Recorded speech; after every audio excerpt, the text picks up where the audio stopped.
Flashback.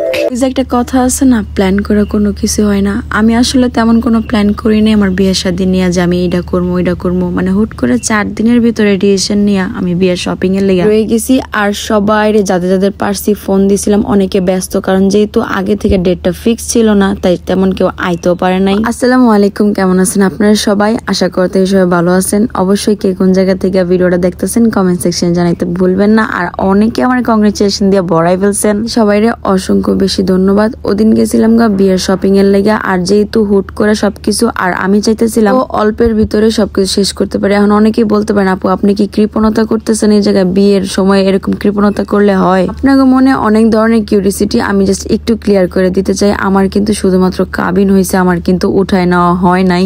Programme এখনো বাকি। এখন আরো অনেকে বলতে পারেন তাহলে আপনি রং খেললেন, মেহেদি পড়লেন, হলুদ করলেন, বিয়ের প্রোগ্রামও করলেন, যে সবকিছু আপনাকে বলতেছি। তার আগে আসেন একটা অফার সম্পর্কে কথা কই। এটা হইতাছে 999 টাকার একটা অফার, যেটা কিনা থানাকা কম্বো আর পাওয়া যাবেন কাকলি বিজনেস শপ পেজে। ডেসক্রিপশন বক্সে পেজ লিংক দিয়ে দিব। থানাকা ফেসের জন্য অত্যন্ত ভালো। গরমের মধ্যে অনেক বেশি সানটেন পড়া জায়গা ওইটারে দূর করতে বা ফেসটারে রোদের হাত থেকে বাঁচাইতেও কিন্তু আপনি এই থানাকাটা ফেসে ব্যবহার করতে পারেন। আর প্রতিদিন ব্যবহার করার ফলে একটা আলাদাই গ্লো দেখতে পাবেন। আর আস্তে আস্তে থানাকা ব্যবহার করার ফলে কিন্তু ফেস অনেক বেশি ব্রাইট হয়। আমি কিন্তু থানাকা অলওয়েজ ইউজ করি। আর এই বিয়ের টাইমে আমার ফেসের উপর তো যা গেছে রোদে পুইরা টুইরা অবস্থা পুরাই খারাপ, যেহেতু বিয়ের শপিং সবকিছু আমি একা একাই করছি। তো ওই টাইমে এই জিনিসটা আমার অনেক হেল্প করছে। 999 টাকার এই কম্বের ভিতরে পাই দিতেছেন একটা ফেস ক্রিম, একটা লোশন আর থানাকা। অরিজিনাল থানাকার এই কম্বোটা আপনারা কিন্তু শুধুমাত্র কাকুলি বিজনেস শপ পেজে পাওয়া যাবেন। আর এই ডে ক্রিমটা বা এই ফেস ক্রিমটার কথা আর কি কমু,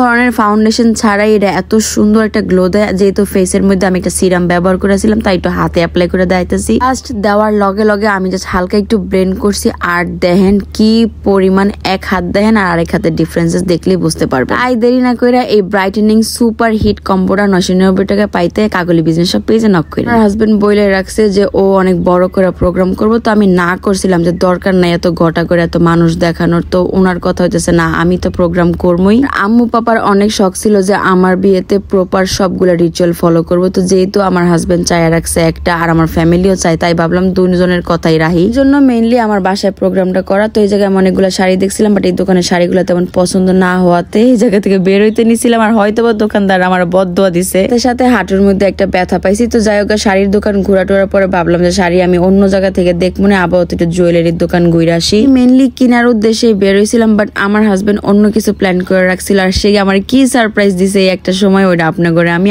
আরো নেক্সট ব্লগে জানাবো। তো এই বিয়ের প্রোগ্রামটা আমি আমার ফ্যামিলির লেগেই করতেছিলাম মেইনলি, যেহেতু ওরা চাইছিল। তো আমি ছোটখাটো করে যতটুকু পারতাছিলাম। আর এই বিয়ের পুরা খরচ আমি নিজে বহন করছি। আর নিতে হইতেছে যখন আমার হাজবেন্ডের ঘটা করে করার দরকার তখন সে করবো, তখন তার যা খরচ করতে মন চায় করবো। বাট যেহেতু এটা আমি আমার ফ্যামিলির উদ্দেশ্যে করতেছি আর আমার কিছু মানুষগো এই একটা উসিলায় একত্রে করতে পারবো, তাই ভাবছি আমি এই পুরা খরচের বহন আমি একাই করবো। আমার হাজবেন্ডের একটা টাকাও যেন এই জায়গায় না লাগে। তো আমি আমার মোতাবেক কাজ করতেছিলাম। আর আমি একটু গোল্ড দেখতেছিলাম, কারণ আমি আম্মুর লাগে একটু গোল্ড নিতে চাইতেছিলাম আর আমার নিজের লাগেও। তো হুট করে প্রোগ্রামটা সাজাইছি যে হচ্ছে আমি ঠিক মতন গোল্ড বানাইতেও পারি নাই, সময় কুলাই নাই। আর যেরকম মন মতন চাইতেছিলাম তো এরকম একটা দোকানেও পাইতেছিলাম। তো পরে আমি আমার হাজবেন্ডের ফোন দিয়ে দূরাই জানাই যে আমি তো শাড়িও চুজ করতে পারতেছি না, আমার তো গোল্ডও পছন্দ হইতেছে না, যেরকম ডিজাইন পাইতেছি সব একবার ওল্ড ফ্যাশন। এরপরে আর কি ডিসঅ্যাপয়েন্টেড হইয়া এই জায়গায় সবকিছু ট্রায়াল দিয়েও কোনো একটা পছন্দ হয় নাই। ফাইনালি আমরা এই জায়গা থেকে যাই গা। আমার মন অনেক বেশি খারাপ ছিল। আর সব থেকে বড় কথা আমি একটু অসুস্থ ছিলাম, যার কারণে আমি বেশি দূর একটা শপিং করতে যাওয়ার চিন্তা ভাবনা করতে পারি নাই। আমার বিয়ার শাড়ি, আমার গহনা কেমনে কি আইছে ওই সবকিছু আপনার করে আরেকটা ব্লগে জানাবো। তো আজকের ভিডিও কাইন্ড অফ এতটুকুই ছিল।